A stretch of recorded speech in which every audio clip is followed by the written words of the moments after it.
Dito sa Papa Dudut Stories, ikaw ay hindi nag-iisa.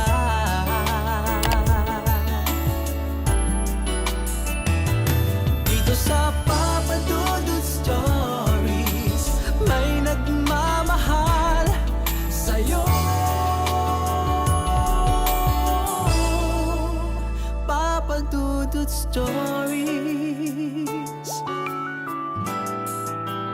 Papa Dudut Stories. Dear Papa Dudut, sa lahat po ng mga nakatutok ngayon, huwag pong kalimutan mag-like, mag-share at mag-subscribe. Maraming salamat po sa inyong lahat.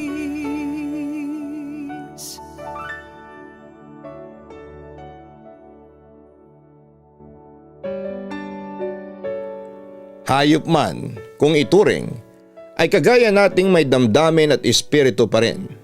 Kaya kahit sa kabilang buhay ay pwede pa rin silang magparamdam ng pagkalinga, pagbabantay at pagmamahal sa kanilang mga amo. Dear Papa Dudut, magandang araw o gabi sa inyo at sa mga avid listener ng inyong YouTube channel. Ako nga pala si Ditas, 35 years old at taga Quezon City. Matagal-tagal na rin akong tindera ng gulay sa palengke at masaya naman ako sa aking ginagawa. Mag-isa lang ako sa buhay at ang kasama ko lang ay ang mga alaga kong aso.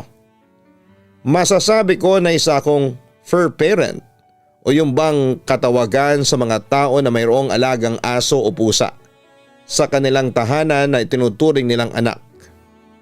Bata pa lamang, mahilig na ako sa pag-aalaga ng mga aso.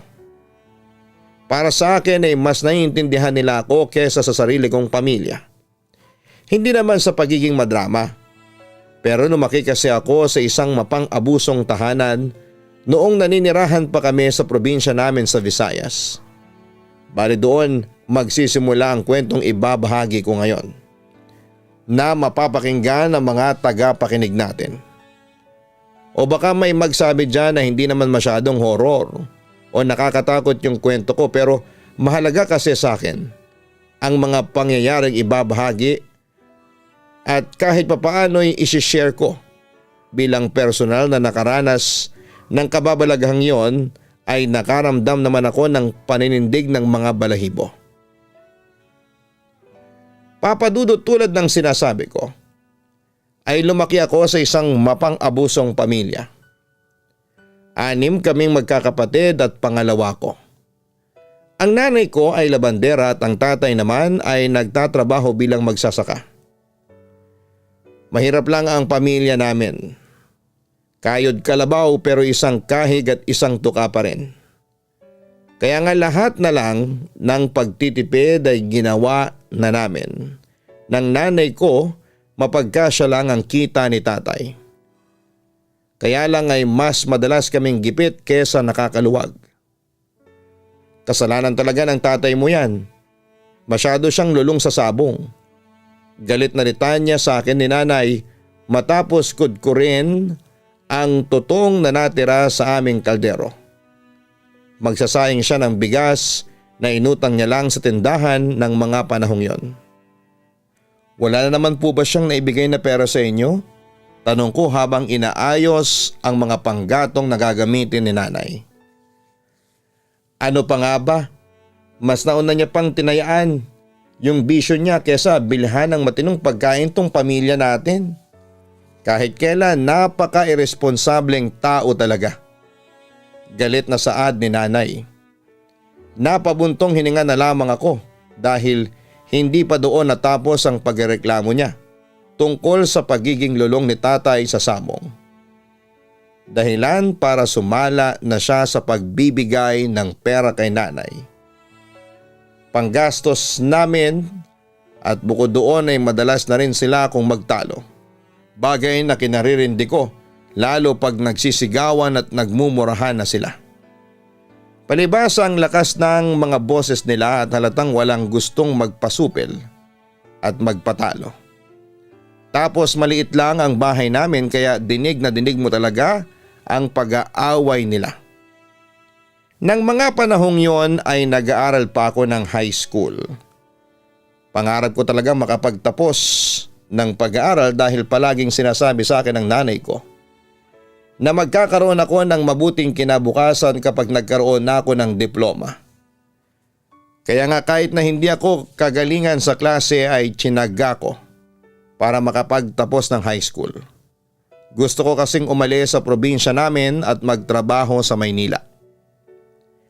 Papadudot, hindi naman palaging magulo at maingay ang pamilya namin. Minsan ay okay naman at sakto lang pero mas lamang lang talaga ang mga hindi magagandang pangyayari. Alam ko naman na walang perpektong pamilya pero habang tumatanda ako ay na-realize ko na ibang-iba ang pamilya namin. Bukod kasi sa sugarol ang tatay ko at maingay sa nanay ko ay hindi rin kami magkasundo ng mga kapatid ko. Ang ilan sa kanila kung ano-ano lang ang kalokohan ang pinaggagawa. Lalong-lalo na ang kuya ko at ilang kong kapatid na lalaki. Dagdagan pa ng kapatid kong babae na maagang nabuntis sa edad na 14 years old. Pakiramdam ko ay napakasikip na ng bahay namin para manatili pa ako doon. Kaya nga ginusto kong lumayas sa amin. Pero wala naman akong ibang matutuluyan o pera na magagamit para mabuhay mag-isa. Oo, asang tunay pa talaga ako sa mga magulang namin, bagay na kinakalungkot at ikinalulugmok ko ng husto. Pero nagbago ang lahat nang makita ko sa daan ang tutang si Kahel. Bale pagala-gala lamang siya sa bukid at wala namang senyales na mayroong nagmamay-ari sa kanya. Payat din siya at mukhang uhaw na uhaw, kaya sa habag ko ay dinampot ko ang tuta at walang pasubali na inuwi sa bahay namin. Papadudot, pagdating ko sa bahay ay nilapag ko lang sa bangkong kawayan ang aking bag at mabilis na kumuha ng tabo para sumalok ng tubig. Agad kong nilapag yon sa sahig kasabay ni Kahel para painumin siya ng tubig. Tamang hinala ko, uhaw na uhaw siya. At kahit na nananghihina ay pinilit pa rin niyang makainom. Kahel nga pala ang pinangalan ko sa kanya dahil kulay orange siya. Tuwang-tuwa ko habang pinapanood na uminom ng tubig si Kahel. Tapos ay naalala ko na baka gutom din siya, kaya naghanap ako ng bahaw na kanin sa kaldero namin para durugin, sabawan ng kaunting tubig at lagyan ng asin. Yun ang plano kong ipakain kay Kahel at kahit na walang kasusta-sustansyang pagkain yon, ay sabik pa rin kinain ng tuta ko pagkatapos kong maiyahin. Hinayaan ko lang kumain si Kahel at mabilis na akong nagpalit ng damit pambahay. Magigib pa kasi ako ng tubig at magsisibak ng panggatong na gagamitin ni nanay sa pagluluto niya. Noong hapong yon ay nalaman ko mula sa aking mga kapatid na umalis pala si nanay para maglabandera sa kabilang barangay.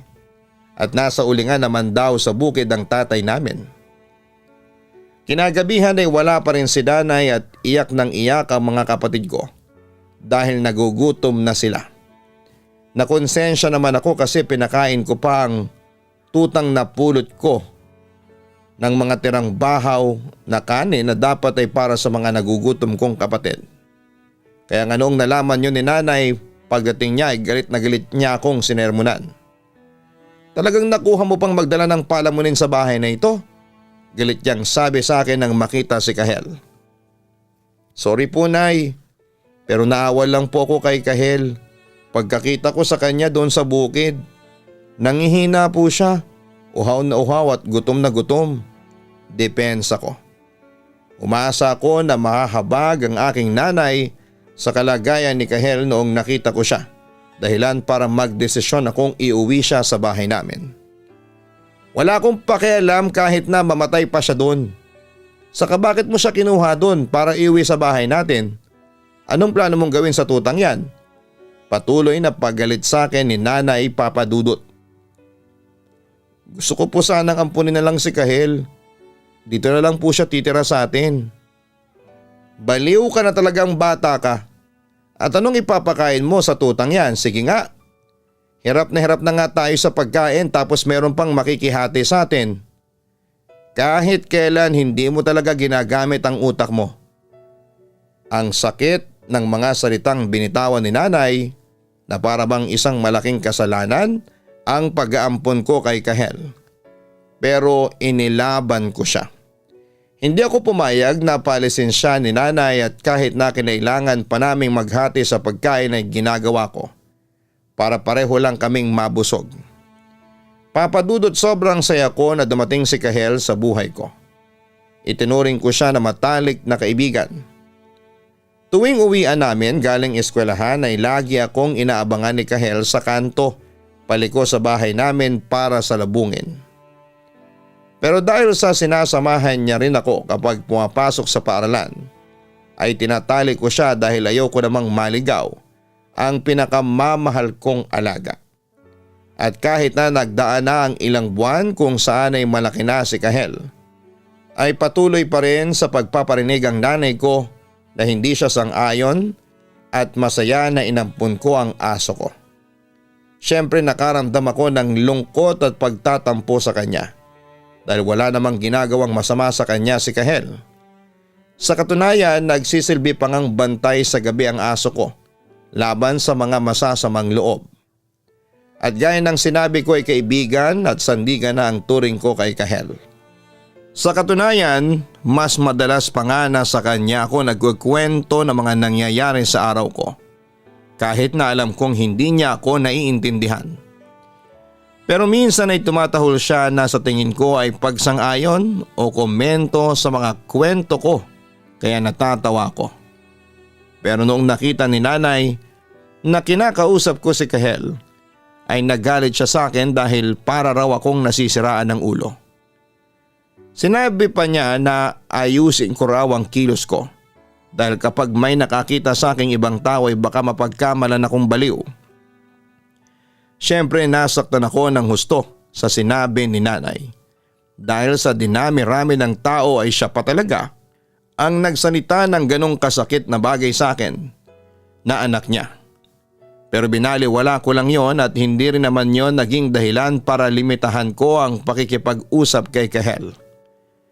Para sa akin ay malaking bagay na nakapaglalabas ako ng saloobin sa aso ko. Kahit na hindi naman niya talaga ako naiintindihan.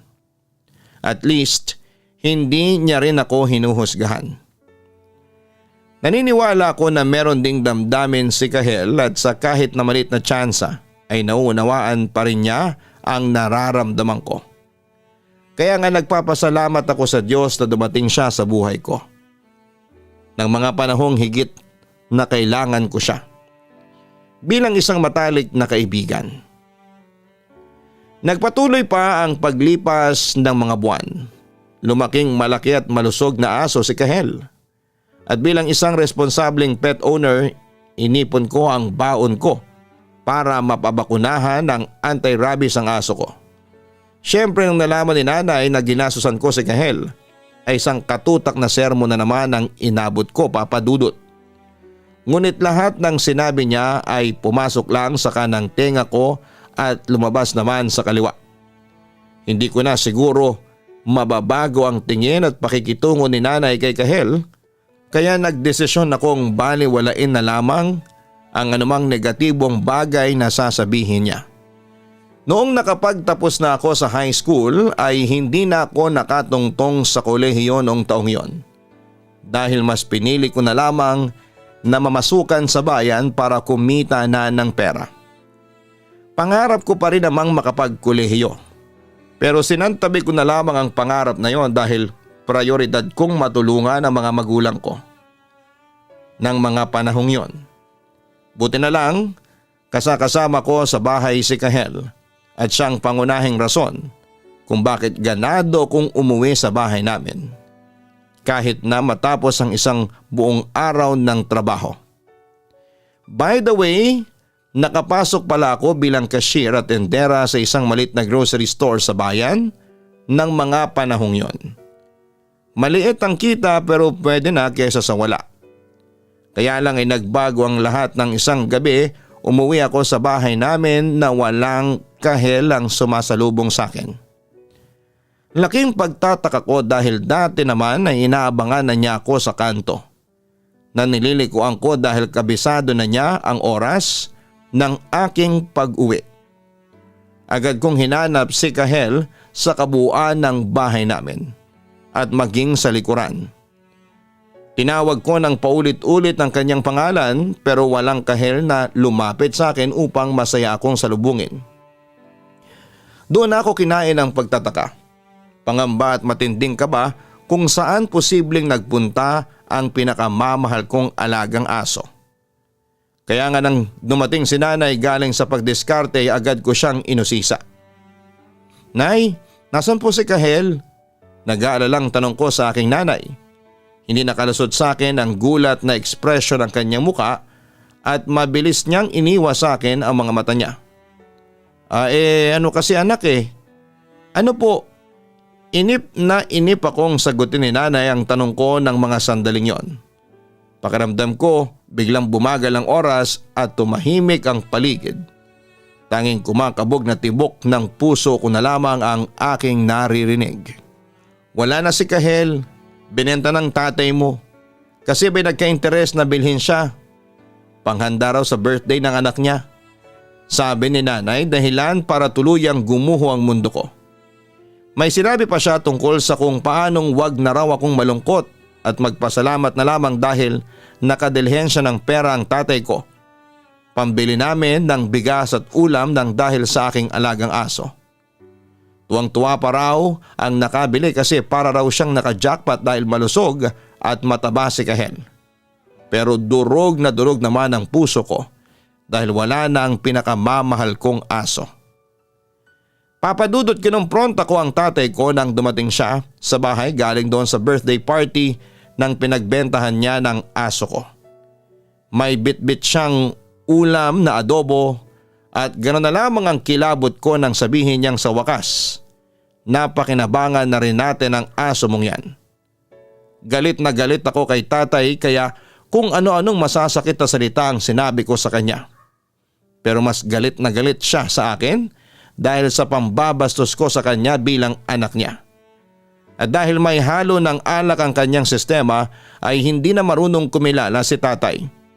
Agad niya akong sinampal at tinulak dahilan para mapaupo ako sa sahig sabay sipa sa akin ng ubod lakas. Umiyak ako sa sakit at nagsisigaw kaya nataranta na si nanay. Mabilis niyang inawat si tatay at pinagsabihang anak niya ang sinasaktan niya.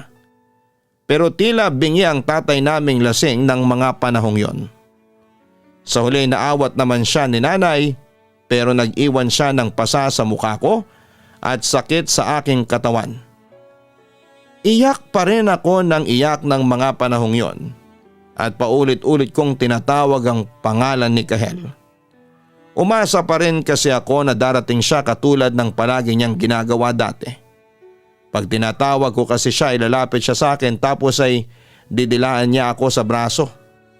Doon ko na siya kwekwentuhan ng kung ano-ano at makikinig naman siya sa akin na para bang nauunawaan niya ang bawat salitang sinasabi ko. Mahal na mahal ko si Kahel at hindi ko kayang tanggapin na nawala siya sa akin ng gano'n na lamang papadudot. Kaya nga nagsimula akong magtanim ng galit at tinanakit sa aking mga magulang. Pero sinarili ko lamang yon dahil ayaw ko nang maulit ang ginawang pananakit sa akin ni tatay. Wala rin naman akong laban kung lakas lang ang pag-uusapan. Lalo't kababae kong tao. Kaya nga ang ginawa ko noon ay nagtrabaho ng mabuti at nag-ipon ng pera dahil plano kong umalis sa bahay namin upang magpakalayo-layo. Hindi ko pa alam kung saan ako pupunta pero gusto kong ituloy ang matagal ko ng pangarap na makipagsapalaran sa Maynila. Naisip ko pa rin si Kahel at sa tuwing umuwi ako ng bahay namin galing trabaho ay nakikita ko pa rin siyang naghihintay sa akin sa kanto. Tapos ay sabay kami maglalakad pa uwi sa bahay namin. Kahit na alam kong wala naman talaga akong kasabay ay napapangiti pa rin ako ng mag-isa dahil naaalala ko ang kakulitan niya habang naglalakad kami. Nandun yung tatakbo siya ng mabilis tapos ay hihinto at lilingunin ako. Para bang sinasabi niya sa akin na bilisan mo ang bagal mo. Tapos meron ding mga sandali na nakikipaglaro siya sa mga binti ko. Bali binubunggo niya doon ang ulo niya kaya natatawa ko. Dahil sa mga isiping yon ay hindi ko na lamang namalayan ang aking sarili na umiiyak matapos bumalik ang realidad na wala na talaga ang pinakamamahal kong si Kahel. Miss, bakit ka umiiyak? Sinong umaway sa'yo? Anang boses ng isang lalaki na lasing. Nagulat ako dahil hindi ko man lang narinig o nakitang paglapit niya. Labis din ako nagtaka kung saan siya nanggaling pero baka dahil masyadong malalim ang iniisip ko ng mga sandaling yon ay hindi ko na siya namalayan. Ho? Kabado kong tanong. Sabi ko, bakit ka umiiyak? May umaway ba sa'yo? Ay wala po. Magalang kung saan. Pero napasigaw ako noong tinangka niya akong lapitan. Huwag kang matakot sa akin. Wala naman akong gagawing masama sa'yo. Mabait akong tao. Anya pero hindi ako naniwala sa kanya. Hindi naman sa panghuhusga pero hindi siya mukhang mabait. Tapos ay lasing pa siya at nakakatakot din ang titig niya sa akin. Para bang gusto na niya akong sunggaban at kainin ng buhay. Nagkataon pa na walang ibang tao sa paligid. Gabi na rin at walang malapit na mga kabahayan. Kaya naman takot na takot ako ng mga panahong yon. Sigurado ka? Siguro kaya ka umiiyak kasi inaway ka ng boyfriend mo, no? Pamimilit pa niya. Hindi po, saka wala po akong boyfriend. Saad ko pagkatapos ay tinalikuran ko na siya. Plano kong tumakbo ng mga oras na yon pero hindi pa ako nakakahakbang palayo sa kanya. Ay bigla niya akong sinunggaban. Hinawakan niya ako sa braso at tinakpan niya ng kanyang kamay ang bibig ko para hindi ako makasigaw. Nagpumiglas ako, Papa Dudut, pero malakas siya. Naramdaman ko na lamang na sinimulan na niya akong kaladkarin patungo sa mas liblib na bahagi ng kabukiran na kinakaroon na namin. Sobrang takot ko ng mga panahong yon lalo na at panay siya nang sabi ng kung magpapatuloy pa ako sa pagpalag ay sasaksakin niya ako. Kaya nga bahagya akong tumigil sa pagpupumiglas matapos niyang ipakita ang hawak niyang ice pick. Para bang nawala na lamang ako ng pag-asa ng panahong yon. Namanlaban dahil mas mapapaagang matapos ang aking buhay. Papadudot nang naramdaman ko nang inihiga na niya ako sa batuhan at damuhan ay napapikit na lamang ako ng aking mga mata at napadasal sa Diyos. Kung yun na ang katapusan ko ay malugod kong tatanggapin, lalo na at pakiramdam ko ay wala na rin namang dahilan at patutunguhan ang aking buhay. Tapos bigla ko nang naalala na nawala na rin sa akin ang pinakamamahal kong aso na si Kahel. Kaya gusto ko na lang din na sumunod sa kanya. Lugmok na ako ng mga sandaling yon pero bago pa ako magawa ng masama ng naturang lalaki ay bigla kaming nakarinig ng malakas na alulong ng aso.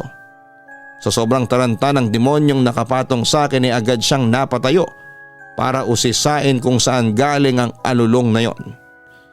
Pero laking gulat ko nang bigla na lamang siyang natumba at nagsisigaw na animoy may sumasakmal sa kanyang binti at humila sa kanya patungo sa mas liblib at masukal na bahagi ng kabukiran na kinakaroon na namin.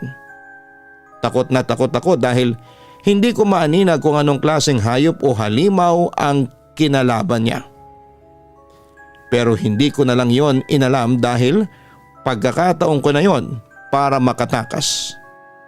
Mabilis akong tumayo at walang lingon-lingon tumakbo pero hindi pa ako masyadong nakakalayo nang marinig ko ang tahol ng isang pamilyar na aso. Walang iba kundi si Kahel. Kaya naman naiyak na lamang ako ng mga panahong yon dahil baka bumalik talaga ang pinakamamahal kong aso upang iligtas ako mula sa kapahamakan. Kinabukasan, kumalat ang balita na merong natagpuang bangkay ng isang lalaki sa palayan na mukhang nilapa raw ng aswang o mabangis na hayop. Takot na takot ang mga tao sa lugar namin at hindi na napigilan ang pagkalat ng iba't ibang mga kwentong katatakutan. Pero para sa akin ay si Kahel yun at dumating siya para iligtas ako mula sa kapahamakan. Papa Dudut, sinikap ko pa rin makapag-ipon ng pera para matuloy ko ang pagluwas ko sa Maynila. At nangyari ngayon taong 2010. Sobrang ibang-ibang lungsod ng Maynila sa probinsya namin. Labis akong namangha sa mga bagong bagay na nakita ng mga mata ko. Pero aaminin kong hindi madali ang buhay ko dito. Pero sa awa ng Diyos ay nakayanan ko naman. Hanggang sa nakapagrenta ako ng apartment sa Quezon City at pinayagan naman akong mag-alaga ng tuta ng may-ari. Dahil daw mag-isa lamang ako sa nirerentahan ko. Tapos ang isang tuta na alaga ko ay nadagdagan pa ng isa hanggang naging 3 ang mga ito. Mahal na mahal ko ang mga alaga kong aspin na pinangalanan kong Kokoy, Pamela at Buknoy. Para sa akin ay sila na ang pamilya ko. Hindi ko pa rin nakakalimutan si Kahel at palagi ko pa rin siyang kinikwento sa mga alaga kong aso sa kasalukuyan. Alam ko at ramdam ko sa aking puso na palagi niya pa rin akong binabantayan kahit na hindi ko na siya kasama sa buhay na ito. Kung tatanungin niyo naman kung kumusta ang pamilya ko sa probinsya, masasabi ko na ganun pa rin ang buhay at pamumuhay nila. Hindi naman ako galit sa kanila lalo na sa mga magulang ko na kamamatay lang din noong 2024. Pero kung pipiliin ako na bumalik doon o manatili sa Maynila kasama ang mga alaga kong aso, ay mas pipiliin ko ang mga aso ko at ang paninirahan ko rito. Iba kasi ang peace of mind na naibibigay sa akin ang pagiging malayo ko sa kanila. Pero hindi ko pa naman tuluyang isinasarado ang pintuan ko ng aking puso sakaling merong kumatok upang gustuhin akong makasama. Pero dapat ay pangunahing requirement ay una muna niyang mahalin ang mga fur babies ko. Maraming salamat Papa Dudut sakaling mabasa po ninyo ang sulat ko sa inyong channel. Malaking bagay sa akin na marinig ito at mabigyang pugay ang namayapa kong aso na si Kahel.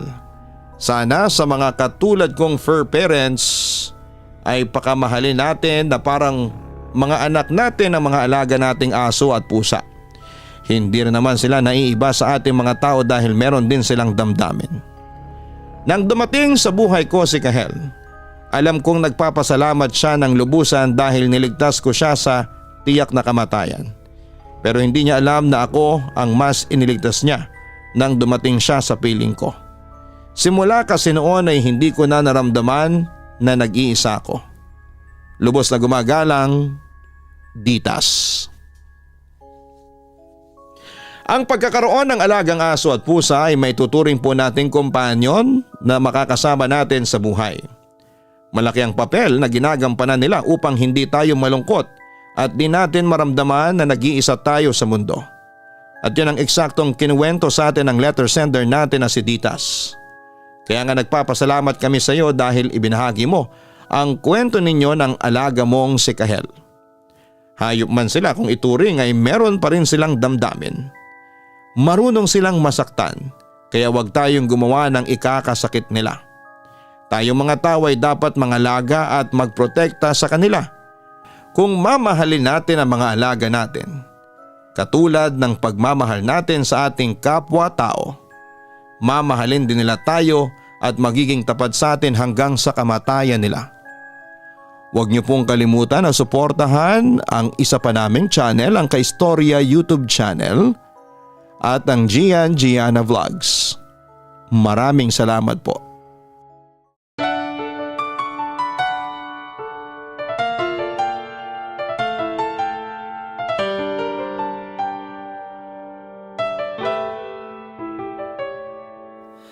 Ang buhay ay mahiwaga, laging may lungkot at saya. Sa Papa Dudut Stories, laging may karamay ka.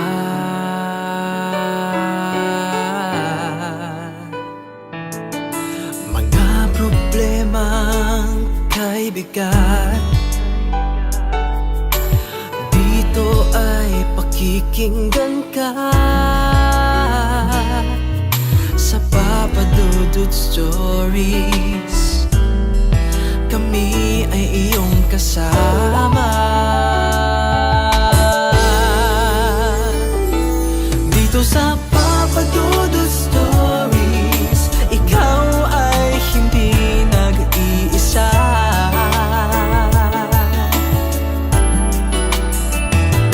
Dito sa Papa Dudut Stories, may nagmamahal sa'yo.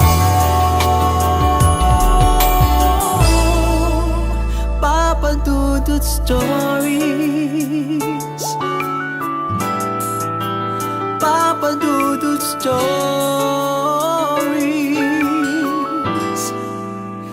Papa Dudut Stories.